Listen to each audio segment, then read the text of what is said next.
It's my pleasure now to introduce our keynote speaker. For those of you who don't know me, my name is Aruna Rao. I'm an Associate Director at NAMI, New Jersey. Wonderful to see so many old friends here and also so many new faces.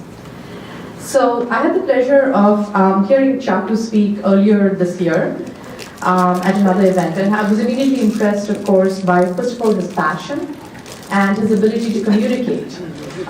He's like an amazing speaker, and also his very deep emotional connection that he makes with the audience. After learning a little bit more about him, I came to appreciate that his passion and his advocacy comes from both his lived experience and is built on a need to change the world.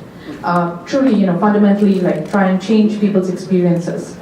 It's also, of course, a real pleasure for me to see a fellow Indian American who is an outspoken mental health advocate. Our community deals with a great deal of stigma, and it's very unusual to find someone who steps forward and attempts to bring change about. He really exemplifies the theme of our conference today, which is building better lives for everyone, for peers in recovery as well as for families. So Chacku's diverse life experiences have shaped him in many ways.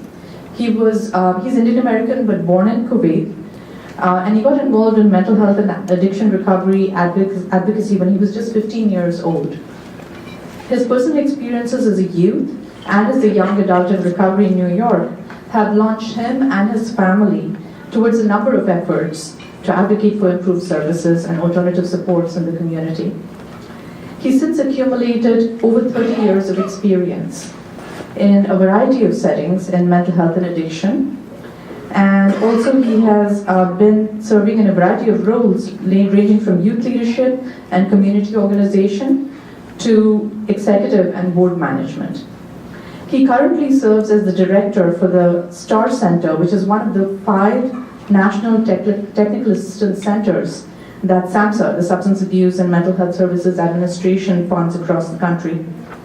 The purpose of the center is to provide technical assistance to facilitate the restructuring of the mental health system by promoting recovery and consumer-directed approaches.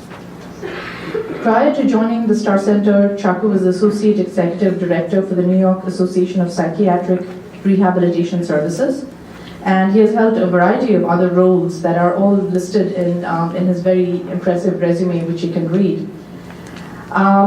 He is regularly invited to train across the country on a variety of topics, which include youth leadership development, health and wellness activation, building collaborations across addiction and mental health recovery communities and systems, peer support, cultural competence, employment, economic self-sufficiency, organizational and community leadership, systems advocacy, and implementing integrated practices in supporting wellness and recovery. It's my pleasure to welcome Chacku Mathai as a keynote speaker for this conference.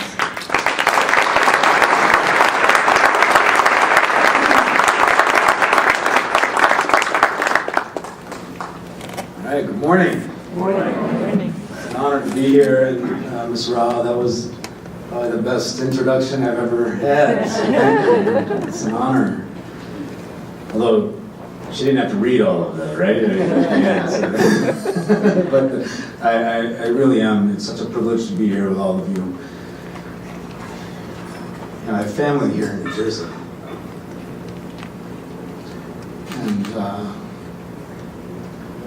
when I consider asking them to come and hear me speak or join NAMI New Jersey, or to just, join a support group that deals with our struggles, they're not ready. When I look around, and I see all of you in this room together, how many of you have already met? I'm just so humbled and excited and thrilled and nervous and all of these things, about the opportunity my family has here in New Jersey. I'm the first one raised. I'm born in Kuwait, as Ms. Rao stated. My family's from South India, Kerala, India, which is the furthest south. We're a small farming village family. Chacku is actually short for Chacku. So Chacku means house with the mill. So we were the house in our farming village with the mill. And then so a few of us in the family are given the house name, And so I'm Chacku. Mathai. And so this idea that we could come to this country and be the kind of the example for the rest of our family, and bring the rest of our family to the States, and we did this in the 70s. I was supposed to be the first one raised outside of our culture, outside of this, family farming village lifestyle. Despite my struggle, and despite all that happened, people still came. But the experiment didn't go so well as far as I was concerned, I don't think. But I think it was a wonderful thing to see my own family's evolution in terms of what we experienced and how much we've gained from that. So I share this with you at the beginning because I just want you to know just the stakes that I have in here with you. I have a skin in this game with you, and I want to support you all the way through, whatever I can do. You have my commitment to have your back about that, for my family and yours. So, having said that, I also look around and I see, and as Ms. Axelrod also stated, there's an incredible amount of expertise right here in this room, and I'm somewhat silenced. I almost feel like I don't want to talk because I want to hear from more of you. I want to spend time with all of you. I've already met several of you. I was talking with Dr. Barron earlier, for example. I was riveted by the history, for example, and how much we've seen. I was talking with a few young people earlier, and I do podcasts, and I'm kind of getting involved in a bunch of different things that I hope you'll check out. Feel free to check me out on Facebook if you're a Facebook. I've been off of Facebook lately, so I'm reintroducing myself to Facebook with dogs and cats and that kind of stuff, and then slowly transitioning to other kinds of posts. So you'll see me a little bit more active eventually, but most of the time you'll see updates about my family. I have a daughter who's 8 years old. Her name is Shoba. Shoba and my wife, Julie, we live in Rochester, New York, just upstate a little ways. So we moved to Rochester we first came to New York City and then moved upstate to Rochester in 72, 73. Actually, it was about 73 or so. And so I'll share a little bit more about that time frame and what that was like for us. But if you think about where some of you were around with that mental health system back then too, right? And so there's been a tremendous transition in our system over the last 40, 50 years alone. Some of those transitions have to do with the research that we've had on recovery from serious mental illness. There was a time, for example, where we thought people always got worse, that it was a degenerative course of illness, just like diabetes, for example. So that analogy still remains, unfortunately, in some respects, but shortly in the 80s, the longitudinal studies that came out, just to make a long story short, that the studies that we were doing before that were only 2, 3, maybe 5-year studies, but the longitudinal studies, 10, 15, 20, 25-year studies, suddenly showed that, hey, even this last third of us with psychotic disorders that people thought would always be in the back wards of hospitals, unintelligible kind of communication, unable to work, unable to be in the community, unable, catatonic, unable to be out and ourselves. This last third that were always predicted, that we thought we could predict would be in that condition. Actually, 68% of them got better. Amazing. Not only just got better, like a little better. We're talking off of medications, back to work, back to school, relating well to family and friends. Even in one study in Iowa, they had a measure for recovery. They had to be married in order to get in there. That kind of thing. But either way, these very rigorous, strict definitions of recovery, 68, then even 34% met that strict one. And then if you were still arguing with your mom or something, then you didn't get to that cut. You got to the next 34%, right? So I was in that one for. I wasn't married, and I was still arguing with my mom. So the hope here is that, wow, there's a few conclusions we can make with that. One is, we had to drop this idea that we could predict who could and who couldn't recover. What an opportunity that was. The second conclusion that we had to make was that we couldn't even predict that somebody would have to be on medications for the rest of their lives. In fact, that had to be dropped, that statement. That we could say that this is something you're going to have to do for the rest of your life. In fact, we had to say the opposite. We started to say, well, this might be possible for you to get off this medication if that's what you want. We had to say things like,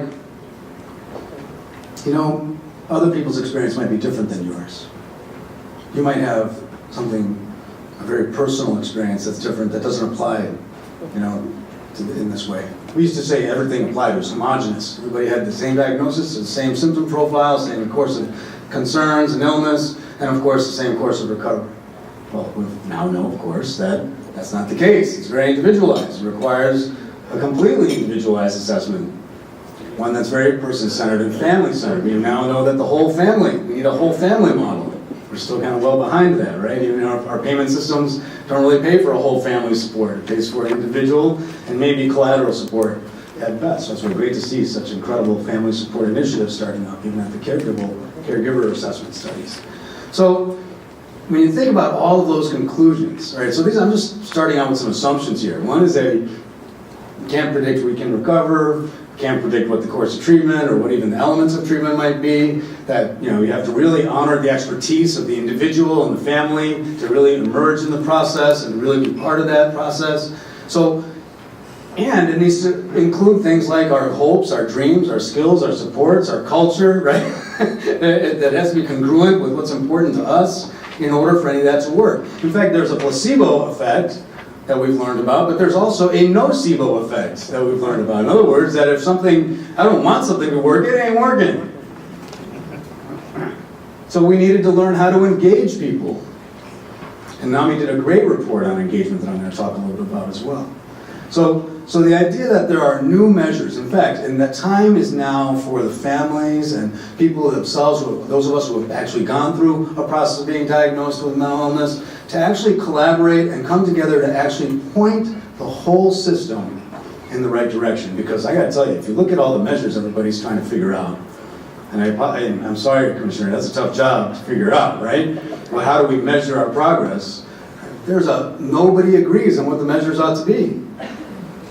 So this is another example of why I'm going to focus the presentation on our leadership opportunity. The need to embrace our role as leaders in this systems transformation is because of how much confusion there is. There's the transition from the old to the new kind of things that we know. It's literally a transition from a world is flat kind of knowledge, kind of the kinds of information we had when the world was flat, to information we have today when the world is round. We don't ask the same questions when the world is round. That's not my analogy. That comes from Dr. Bill Anthony out of psychiatric rehabilitation research, and it was one of the things he said, look, we have new information today. So if you're coming today based on kind of world is flat information, you might find yourself frustrated with the answers you get, because you get answers like, well, you fall off the earth, right? You may not want to go that way, that kind of thing, right? Instead, you're going to ask questions like, well, what happens? How many times around can I go? Is it really a cycle, or do I change when I hit the equator? So, I hope that some of the questions I present, you'll answer. And I'll offer some of my thoughts as well, just as another man taking a turn at the mic, just my turn, and hopefully you'll get your turn too. Which, based on what I've heard already, I think is going to be assured, which is great. All right, so that's kind of a little bit of my personal concept. But nationally, let's take a look at where we are. And by the way, forgive me if I don't have slides for you, as I'm a little old school, as old school as I can get, I guess. But I want to be able to speak to you about this. But here nationally, we have a few challenges. One is our healthcare costs are so high, trillions of dollars in healthcare a year that we're spending. Now, the thing that's raised is that suddenly those of us who are incurring 75 to 80% of the Medicaid expenditure here in New Jersey or in any other state across the country are actually only 20% of the population. And that 20% is those of us with co-occurring mental health, addiction, and physical health issues. That's why the Health Home Initiative, for example, is so important. Because that initiative actually addresses the care coordination that's needed for that group of people that actually costs your system 75 to 80% of the Medicaid expenditure. Does that make sense? forgive me if I'm getting dry about this, but the reason that's such an important national context is because if you think about just the runaway costs that are kind of going into that over and over and over again, the reason I bring that to us is because we actually have some solutions to that. We and you, who have been offering family-to-family supports, peer-run crisis respite supports, peer-to-peer programming, all the different things that you've been offering are actually doing things that needed to be seen by the system. Helping people stay out of the hospital, helping people stay out of crisis services, helping people not have to go to the emergency room and instead going, calling up a warm line or going to a crisis respite or going to a family-to-family meeting, right? And learning about how to support each other. Wow, that has some return on it. And we haven't quite been making that case necessarily enough, right? I mean, you certainly have been here in New Jersey, to get it to where we are, but we gotta keep, that's one more level that we need to get to about that, just to make that. Another national context is 1 out of 4 families in this country has a person with disability in the family, right? So in the household, is the way I put it. Unemployment rate for people with psychiatric disabilities, those of us who have psychiatric histories, it's 85 to 95% unemployment. Any other group that has that kind of unemployment rate would be out in the streets. So why aren't we? So when we think about the disparities for people of color, the fact that African Americans, at least in New York, I'm sure it's kind of been shown on some level here in New Jersey. I haven't looked at the actual recent Medicare data, but 3 or 4 times there's the rehospitalization rate of the other populations, of the general population. That means a young black man is rehospitalized over and over and over again, and then not referred to employment, or not referred to education, but stays in a locked ward.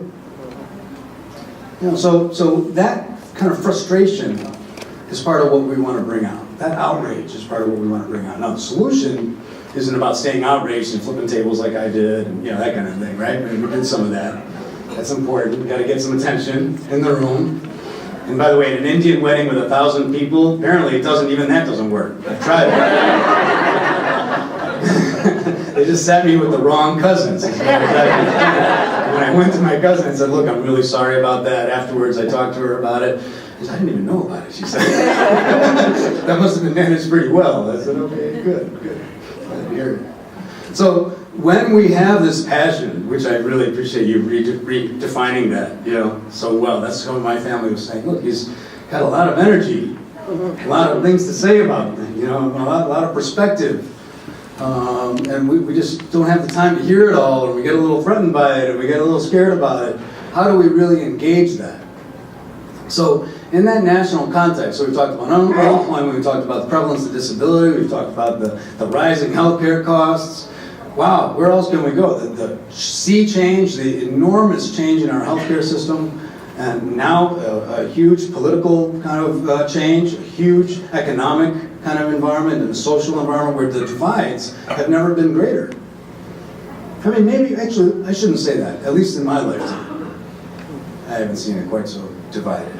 I've seen it becoming divided over my lifetime. And I gotta tell you, we have a new skill set as leaders to learn. And that skill set is one of collaboration, of partnership, not necessarily of kind of hero kind of leadership. We need host leadership. We need to move from heroes to hosts. Have conversations that are difficult. Spend more time listening than talking. Asking questions than answering them. Things like that. So that's the environment we're in. So that's kind of what I wanted to start off with by saying, look, considering all of that, let's look at the following kind of opportunities for our leadership. Does that sound all right? Okay, good. So if that's the case, let me go back to my own family for a minute. We came in the 70s to Rochester, New York. And the reason we went upstate is somebody said, hey, there's jobs up there. All right? So it was tough to find. Bronx was burning, right? Literally. That's where we started. My first meal in America was a hot dog in the Bronx on Fordham Road.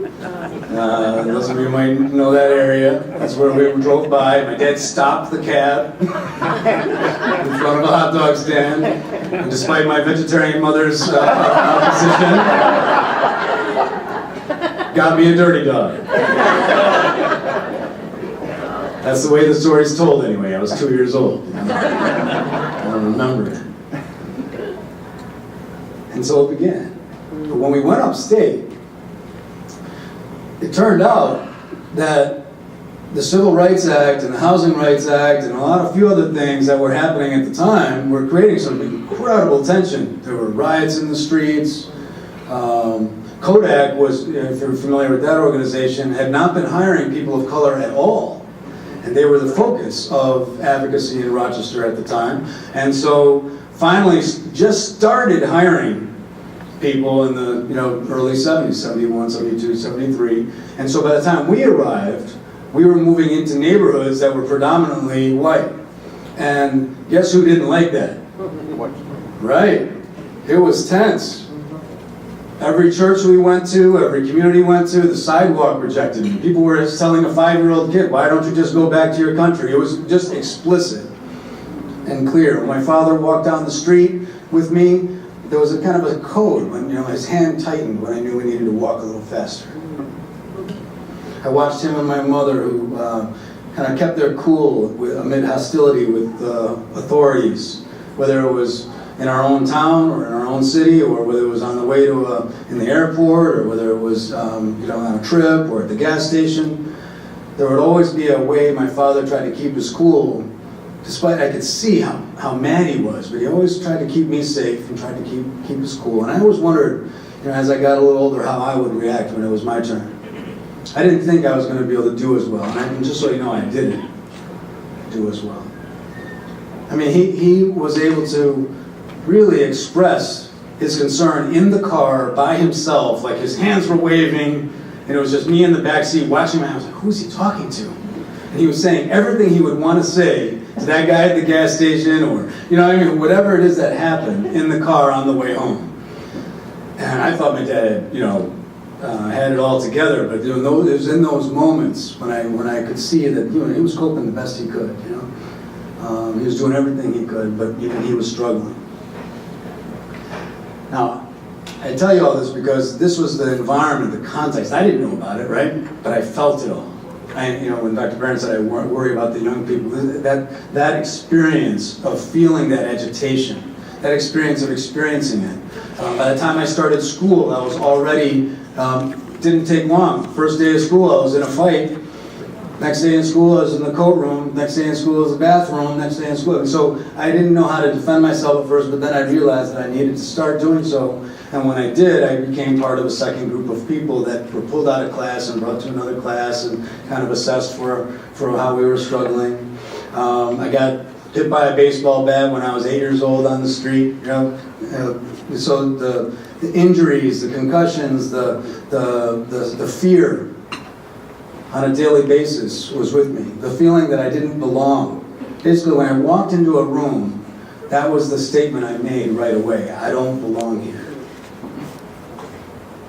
No one sees me. No one hears me. No one knows me. I don't belong here. I don't look like you, sound like you, talk like you, act like you. I don't even know who I am. And I didn't just feel that way at the new school or at the new church or at the new kind of center in the YMCA or wherever it was that my parents took me. I felt that when I walked at home. Suddenly I'm walking inside the house and I'm like, I don't belong here.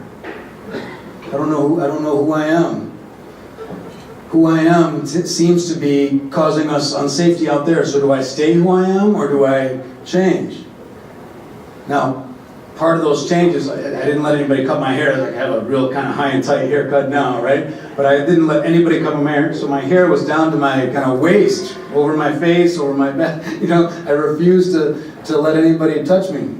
I was really struggling with a bunch of things, but that idea of trying to keep myself safe brought me to a point of thinking my parents didn't want me anymore. They thought maybe I'm just too much trouble for them. Maybe I'm just a drain on them. Maybe they're trying to kill me. That came to me one day when I watched my mom feed me and start watching me while I was eating. She just stared at me. I didn't know what she was looking at, and I started asking her, I said, what are you looking at?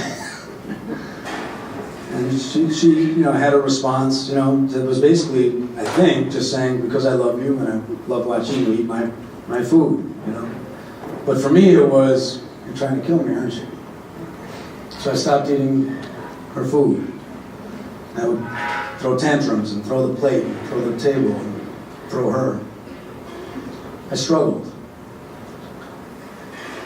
So, tried to cope, found coping mechanisms that worked for me. Didn't work for anybody else. The table, I found when I got angry and yelled, I didn't stutter quite as much as I did when I was trying to say things otherwise. Using drugs, I discovered really helped for a while and then stopped working too, and then I couldn't stop. So now I was struggling with addiction and mental health issues and was really not knowing how to reach out about that. And so to fast forward and make a really long story short for all of us here today, that around 15 years of age, I tried to kill myself, found myself in a hospital. My parents don't know, I'm in the papers, it's kind of like a big deal. Some kids saved my life, brought me to attention at their own peril. And my father reached out to another man, finally, because this was all stuff, if you can imagine, wasn't like nothing else was happening in the family. There was other family parties and all kinds of stuff that things would happen at, and people would kind of, when I came over, the kids would kind of say, yeah, when you came over, we all kind of wondered who was going to get it first, who was going to get yelled at, or who was going to be treated aggressively, or suspected of harm, things like that. So the family struggle was clearly there, but the issue that my father was struggling with, I imagine when he explained this to me, was that he didn't think anybody would believe that that I was a good kid. He wasn't even thinking about himself. He just didn't want anybody to think poorly of me. Wow. That's deep to me, And so when he actually reached out to this other man at his church and said, my son's in the hospital, he's on drugs, he's in the streets, we fight all the time, I can't say a word without him, mistrusting me and my wife or our daughter. I don't know what to do. He was, as the leader of our family, as the one that brought us here, the one that brought every other family member here, he was kind of relinquishing us an amount of control that he realized wasn't there anymore, wasn't he? And this man said something that changed our lives. Something very simple. 2 words. You all know what it is. You've all said it too. Me too. He said, me too. My son's also struggling. And a group of us here in our town and the families have come together, and we've organized a little recovery center, a peer teen center for our children. We just opened the doors last month. This was, at the time this conversation was December 1985. It was open in November 1985. And it was right across the street across the parking lot from the high school. And it basically was a renovated horse barn. It was an old horse barn that a church let them use, and they renovated it, put couches in it, put like soda machine, a ping pong table, a pool table, things like that, and just gave it to us and asked us to use it to support each other. And we had it available to us before school, after school, during school, evenings, weekends, holidays. Anytime I wanted to go, there was a place for me to go and be there, right? We had our holiday parties there. It was every time I struggled at home, I was able to be there. And that's where I met other young people. And when I went in there, the power of peer support, I got to tell you, remember I told you, I didn't feel safe anywhere. I had my back up everywhere I went. I had to defend myself anywhere I went. There was no way you could touch me without me knowing about it, And when I walked in that room, I dropped my guard for the first time in years. And none of the people looked like me, talked like me, sounded like me. None of that. I couldn't relate to anybody on those levels. But for some reason, the same welcoming that you gave me when I first arrived here at this conference, the same welcoming that you offer each other at your home, peer-to-peer or family-to-family or other services that you offer here at NAMI, all of that welcoming allowed me to feel engaged. Now, I'm looking for my phone here because I can't remember. Oh, actually, you're going to give me some time, aren't you? You're going to tell me how I'm doing. Okay. Thanks, Michaela. So, in that regard, in that kind of engagement, I mean, I wish I could tell you that everything was great from there, right? It wasn't necessarily like that, but that was the moment where I was hooked, where I was coming back. Now, if you've been looking at the disengagement research, what do we know? We know that people go to a service and then don't come back. Second service doesn't happen. Second appointment doesn't happen. People just don't want to come back. What is it that happens? Well, it could be the waiting room, it could be the way the person spoke to them, it could be the questions, I mean, you name it. It's been a very diverse set of things that have kept people away. But when you ask people what brought them back, why they came back, and I don't know how many of you are asking that question, but I would start. What made you come back for your second appointment? I was shown respect. I felt loved, I felt cared for, I felt concerned. That's it. That's pretty much what it comes down to. People remember how you made them feel, is what I've learned. And so in that, does our system do that right now? We would often probably say no, not yet. Whether it's as a family member or as a person diagnosed with a mental health illness or not yet diagnosed, we're really struggling. Our peer support services, even, we got to look at all, right? We can't claim that just because we're a peer support service, not that we're not going to care about engagement. We got to care about that. That's one of them. But it can't just be the peer support service that does that. So that's why it's important to not have a system that just adds a new service and claims it to be transformed. So adding peer services and adding family services is not going to necessarily transform the system. The system is transformed by measuring things like engagement. All right? So that's why we're calling it a new measure in the system. We need to define it and measure it. You get what you measure. Those of you researchers know that's true, right? I've learned that from you. Thank you for that. I didn't know that. I was measuring how many times I got angry. Guess what? I just got angry a lot, and had outbursts and that sort of thing. But when we started to measure how often I actually expressed my feelings, wow, I started paying attention to that. Or how often I came home to eat, because that eventually happened too. It didn't happen without a big 120-pound German Shepherd along with me. And if you know Indian families, that doesn't go over very well all the time. But they let me bring him in, I'm not saying that, not all Indian families. Actually, mine has dogs all the time. But they didn't want him at every meal either, right? But these are the things that got me in, that allowed me in, the accommodations, the congruence, the ability to kind of work with me about that. So there's a few things I want to tell you about. That said 2 hours, right? 20 minutes. 20 minutes. I'm sorry. Okay. Everybody's like, especially the next speakers, So here's the thing. So there's a few things that you need to know about around engagement. It doesn't just happen that simply. There's a few things we've been working on. So one thing that's really exciting that and if you're interested, write it down or just check it out. Well, contact me and let me know. It's the cultural formulation interview. Anybody heard about that? The cultural formulation interview was placed into the DSM-5. And it's controversial as the DSM-5 was. This was one of the things that the medical anthropology and cultural psychiatry movement had been working on for a while. In the DSM-4, there was something called the cultural formulation outline. It was basically in the back of the DSM, an outline of questions to ask about culture. And it was treated like a separate cultural assessment.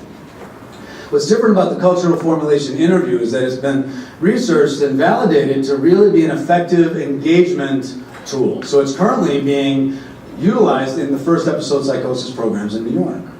So part of what we've learned is that when young people and their families were engaged by asking questions like this, how do you see what's going on? How do you see your problem? Where's the problem? What is the problem? Or what is your need? Or what is the issue? However you name it. However that person or family names it is how it's named throughout the rest of the assessment. It's not, so if somebody says, well, I'm having a problem with my son, you're having a problem with your son is the name of the problem for the whole assessment. It doesn't become, well, actually, he's got mental illness. Or actually, you've got mental illness. Or, something like that, right? It's not being redefined or retaught. There's not like a sudden, focus on how kind of ignorant and denial or any other kinds of things that the system has a tendency to do. You know, and it definitely did to my family. They definitely wanted to redefine how we were perceiving what was going on, you know. That disengaged us. Well, what happened was the cultural formulation interview, which kind of addresses caregiver. There's a separate caregiver assessment. There's cultural kind of focus assessments, immigration. I mean, just that alone. When therapists asked me a question and I answered with a story from the Ramayana and told them about Hanuman jumping across the ocean and feeling like the shadow was being pulled by a sea monster and had, you know, if you're not familiar with those stories, I'll tell them to you another time. They're great stories. I usually work them in somehow. But when I started telling her that, instead of kind of going, wait, his family's Marthama Christian. He's giving me a Ramayana story. What's going on? There might have been some consciousness there, that there was kind of some discord even in the family and some changes around how I was dealing with it, and wow, a story that might even represent how I was really feeling at the time. Instead, what did you think? She quickly wrote, right? And had some real perceptions because she didn't understand the story. It was really a metaphor for where I was going. She didn't understand that, so I gave her another one. And then, boy, it got even worse from there because she was apparently a real concrete thinker. And with concrete people, you can't get real metaphorical because they just get real frustrated, you know. And so that was the end of that, you know, therapeutic relationship, you know, that we had. So that cultural formulation interview is something that's worth checking out. We're going to be doing through the Star Center, some interviews, some video tools that help families and individuals engage, especially young people, engage it better. But assuming your providers even know about it, just, you know, so make sure that's something that prescribers, diagnosticians, people who are kind of engaging front end are aware of and will start utilizing. The engagement report is another one to check out. NAMI put together, so that's a good resource to start beginning some discussion around. The other one is interpreter services. I've been concerned about the fact that, you know, we have a tendency to pull security guards, receptionists, you know, daughters, sons, mothers, sisters in for a session, but haven't really prioritized where we are with interpreter services or helped people engage or trust them as well. Right? So even when we do have them, obviously there's barriers just to get in service, but once involved, how do we really make that a priority? Now here in New Jersey, the most diverse state in the country, as far as I'm concerned, right, you know, really can be a leader in figuring that out. And so the disparities that I talked about earlier, whether it's the rehospitalization rates for a particular group, or whether it's the disengagement rate for a particular group, might be impacted by that. Right? So we have a chance to really change that.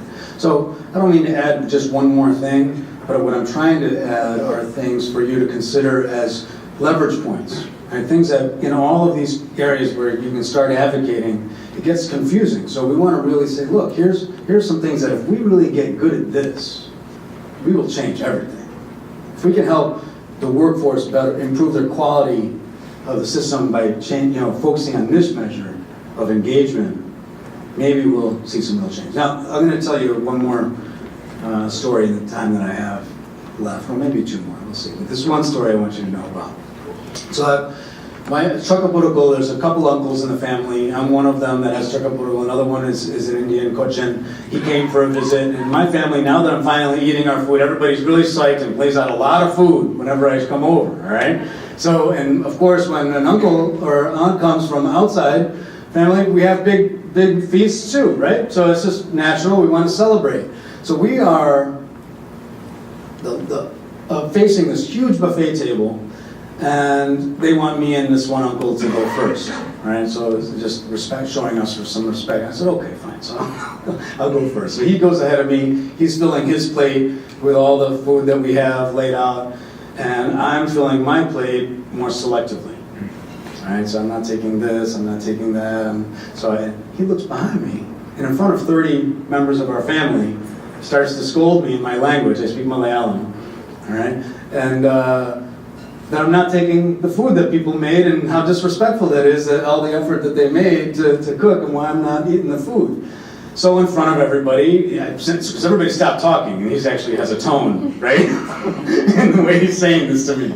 And they want to hear what I'm going to say. Am I going to flip the table? Am I not? Because I've got a little bit of a reputation, But instead I said, I'm the last man over 40 in our family that doesn't have diabetes. I'd like to keep it that way. So some of my cousins are like, oh no, he didn't. Because his uncle is a doctor, his wife's a doctor. Right? So I'm taking on the doctors in the family now, and the leader of the family. And I'll tell you, what he said blew my mind. Blew my mind. I had to take a really deep breath. All my coping skills. Because you're going to get it anyway. You might as well eat. Wow. Now, that deep breath was so important to me because in that deep breath, I remembered who I was speaking to. I was speaking to a man who lives in Kerala. Kerala, India, where we are, is ground zero, the capital of the diabetes capital of the world, highest prevalence of diabetes with my people. And that's what he was saying. He had no experience with anybody in his life, even as a doctor, preventing diabetes. That was his truth. He hadn't seen it. Wow, was that powerful to me. So was I going to just suddenly talk him out of that? By providing some more research or education, information about white rice versus, kale on chicken curry or, something like that, right? Probably not. Some of you are shaking your head, no way. So his actual struggle here was a lack of belief in his or our family's capacity to impact our own health. That's a big statement. Now, we can relate to that, right? We've had that belief around mental illness, we've had that belief around addiction, we've had that belief around diabetes, all of these things. So, what I realized at that moment was that there were a different thing and the reason I know that is because there are these 4 measures called health activation measures. Judith Hibbard partnered with the Robert Woods Johnson Foundation. And they identified 4 measures. And I'll end with this so we can get some questions in, okay? But the first one was you have to have an actual belief in your capacity to impact your health or your well-being. If you don't have that belief, that first health you might be engaged in some kind of service and support, but you're not going to activate your health effort. You're not going to move. And this is important because they were struggling with why can't we help people stop smoking, help people do more exercise, and help people eat better. Those are the kind of the big 3. Whether it's cancer survival, or whether it's recovery from mental health issues or addiction, right? Those are the kinds of 3 physical health issues that health homes, everybody's going to struggle with. So these health activation measures became pretty important. The second one was pretty confident, knowledge and confidence with the change in your behavior, or what change. Instead of eating white rice, I'm going to eat kale. That makes a difference. I know that now. The third measure was actually doing it. The fourth measure was remarkable to me. It's doing it under stress. Yeah. So we have some big changes to make because not only in mental health have we started telling people to avoid stress, and suddenly end up with a 95% unemployment rate, which, by the way, don't you think also affects your health a little bit, right? Yeah. 6 months or more of unemployment in the general population decreases, it increases isolation, increases mental health symptoms, substance use issues, right? Physical health issues, all that. We get much worse. And if you have a pre-existing mental health or substance use condition, you get much worse faster. So that should be a clinical red flag if somebody's unemployed, not a relief. So stress vulnerability, yeah, but we need to have a process that actually helps people maintain behaviors under stress. I'm stressed, I'm smoking, I'm eating, I can share a lot about that. All right, so my time now is to get some questions and answers. So I apologize if I'm kind of throwing a lot of information out at you, but there's some of those things I really wanted to make sure I got to you. The rest I can tell you another time, or make sure I direct you to my website, consumerstar.org, or you could just look up Chacku Mathai and Google it and you'll get to us. You can subscribe to our newsletter, you can follow us on Facebook and Twitter and Instagram and YouTube and all kinds of fun ways that not only are we connecting with you, but people are contributing to. And youth leadership development, we're doing a lot of great stuff. I'm here not necessarily on Star Center time, actually, because the scope of this is a little bit beyond where we're able to go. So I'm happy to be here just on my time. So let me take some questions, if that's what you want me to do now, or comments. Thank you.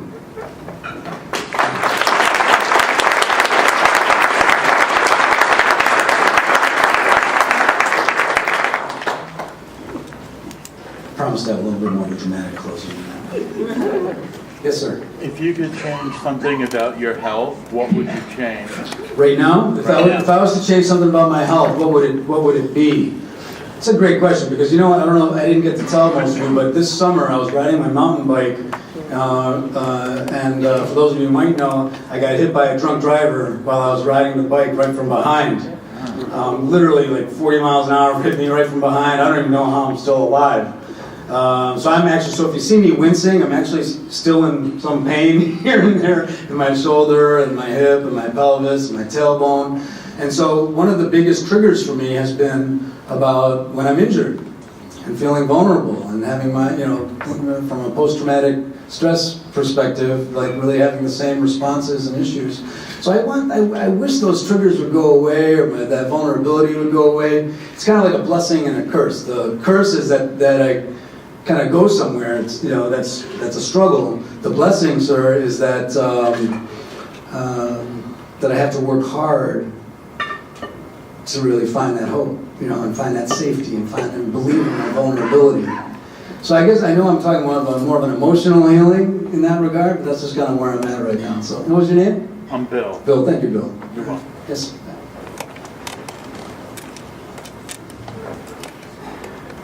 You made a powerful statement that people remember how you make them feel, which we certainly cannot debate. But the issue with that is that many of us in local affiliates here in New Jersey, and my guess is around the country, is how do we concretely do that so that we can grow our memberships? Because there are some practical considerations about very small affiliates getting smaller, and small affiliates such as my own trying very, very hard to get bigger. And we know the kind of mutual support that you mentioned that's in a room like this.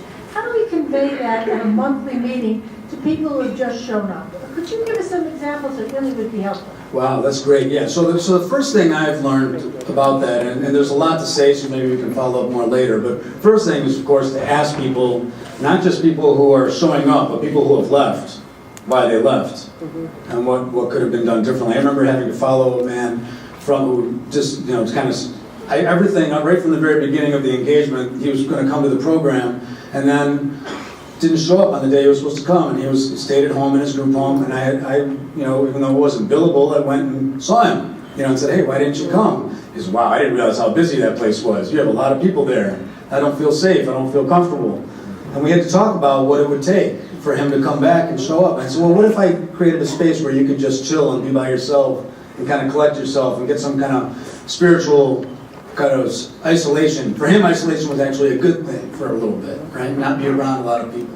He said, you do that? I said, yeah, well, for now it might even be just my office, but let's do something so you can actually come, And so he said, okay. And the next thing you know, that became a model in that program. We had a space where people could chill and be okay with themselves and kind of take some time. So that's one example, is be willing to change things to be congruent with people's needs, whether it's culturally or expressed or unexpressed or something kind of thing, right? That's an important one.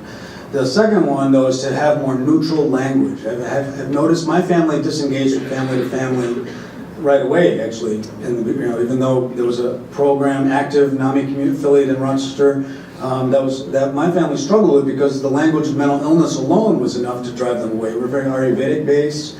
We were resisting most of the system that called us most of the time negligent, things like that, right? In denial, so forth. And we didn't like that language. It kind of disrespected my father's and my mother's view of what was going on for me. So thinking about how we might be using language differently, even though it might not reflect where you believe, imposing that on others might be causing some difficulties. That might be a couple places to start. All right, I think we have time for a couple more comments. I see Jay's hand up. I don't know. Oh, somebody, Michaela's got the mic. You decide, Michaela. That's okay, thanks. Picking up on Carol's question. So certainly we, as a wellness community in the state, in our wellness centers, in our NAMI groups, are doing things to engage people around physical and integrative health. We're teaching RAP. We did and can do more sessions of chronic disease self-management. A lot of things we can do. We're using Recovery Library, giving people empowerment tools. Unfortunately, our light is under the proverbial bushel basket. We could all say that nobody is finding us. We were looking for practical strategies, getting the states to market to everybody, the 200,000 unduplicated folks who use our mental health services should hear about our peer support and family support. But beyond that, what are things, in your observation, that have helped tell people about what's out there? Well, there's probably, thanks Jay, great. Probably one thing that I found to be most successful in our communities, and that's word of mouth. So when I got my feet on the street and actually delivered on everything that I promised. So if I said I was going to show up in somebody's home, I showed up. If I said there was going to be a group, it happened. We didn't cancel just because I didn't feel well. We had a way to make sure it happened. If somebody, so there's kind of a reliability test, on some level. And I'm not saying that you haven't been, Jay, so don't get me wrong. But the point here is that word of mouth power has always been more powerful. So I was willing to start small and grow whatever we had at that level and make it happen. Now, at the broader marketing kind of level, there's all kinds of things that, again, whether it's language, whether it's kind of relaxing certain messaging that we might have, maybe having less turfy or siloed kind of stylistics that end up showing up. There's a lot of silo language and system language that gets jargon that gets in our way. So we have to really look. We're in the trees, believe it or not. We were once outside, and now you're all inside. And then now someone somehow adopted a lot of the language that disengaged us in the first place. Have you noticed that? You sound more like doctors sometimes when I talk to you. Right? Now, don't get me wrong, docs. Right? You're cool. That's cool, but you already got the docs, right? What we're looking for are people to engage that are just like me. Right? So we need more grassroots presence that really feels grassroots and doesn't feel too professionalized. Has the information, but doesn't necessarily go too far. All right, I know we're out of time according to Ms. Rao here, so let me just close with one thought. That, I'll just keep it to one thought. I realized I was looking at it, I was like, wow, that's like 20 thoughts, Chacku. So the one thought is this, that the sidewalk that rejected me, everywhere I went, is now transformed. It's transformed soul to soul, right? By my experience, by my family's experience. The sidewalks here in New Jersey are transformed by yours. We have a lot more to do, but I am so excited by all that I've heard already, and I look forward to joining you. And again, like I said, I have your back. So please, thank you for having me and allowing me to be part of it.